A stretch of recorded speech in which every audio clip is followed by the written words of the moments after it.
Okay, the topic of this post is negotiation strategies for real estate. Negotiation is a critical element when purchasing a property. Most of the time, the negotiation process is asymmetric. That is, the seller knows more than the buyer does about the property. In the current environment, this is not really the case always because banks own a large portion of the properties. Therefore, they don't have the advantage that the traditional seller would have.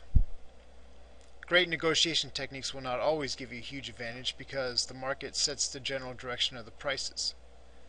For instance, if you bought a house back in 2006 and successfully haggled the price down below the market, chances are you still got a rotten deal.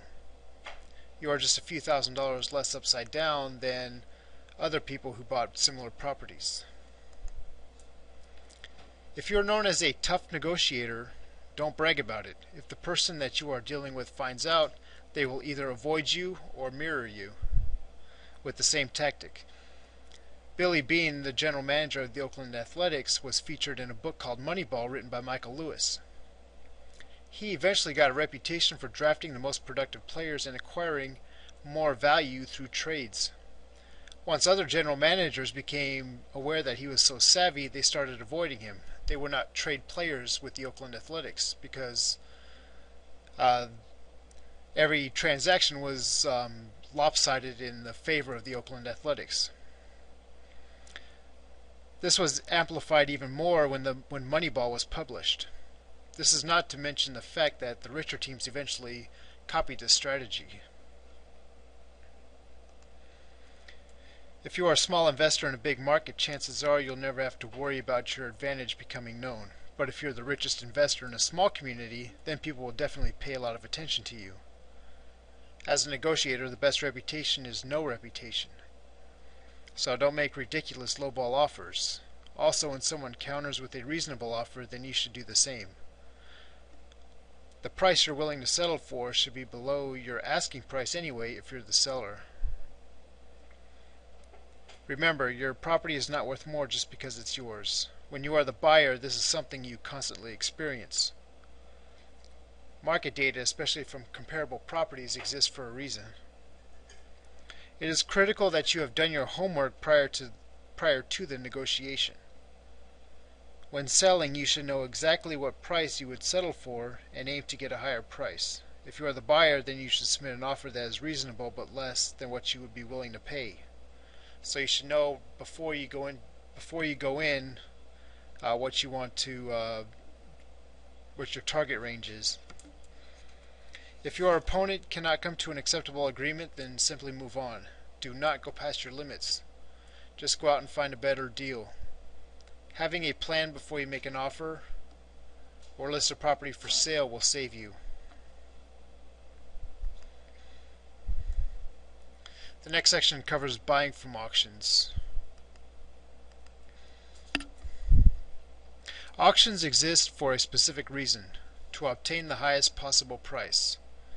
In an auction, there are individuals who don't have the discipline to stick to their guns.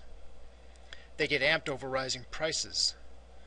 If a price moves past your reserve when you're trying to buy a property at an auction, then resist the urge to raise your bid, even if it's just a little bit more. As a side note, think about this the next time you're buying a car from a dealership. Although it's not quite an auction, just ask yourself, why is the auto retail business designed the way it is? Why not just have a sticker price like Walmart and pay that price? If the dealer can't sell cars fast enough, then they should cut the price. If they sell too many cars too quickly, then they should just raise the prices. But the reason it's not like that is simple. It's to get you to say yes and pay too much. Using this car dealership example, take special notice when they say that the deal will only exist right now. This is in actuality never the case. The same is true in real estate. If you're not satisfied with the current negotiation, then it's okay just to walk away. There's always another deal. In addition, don't be too focused on price while you're conceding on all the terms. Returning toward the automobile example one last time, recall the number of times that the dealership was willing to concede on one item to make up for another.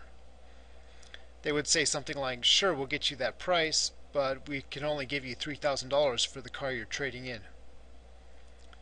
These types of deals can cause you to accept something that is clearly not in your favor. Most times this tactic involves the dealership selling the car to you with a payment of X dollars a month. In reality, you end up paying more because they could extend the loan for an extra year or two, and it also leaves room for a high sticker price. Finally, take an honest look at yourself. How well have you controlled emotions in the past? How well have you been able to treat each transaction? That includes each purchase, each sale, and dealing with each tenant if you're an investor. How good are you at treating that as a business? Knowing yourself well is probably the best negotiation tactic when investing in real estate.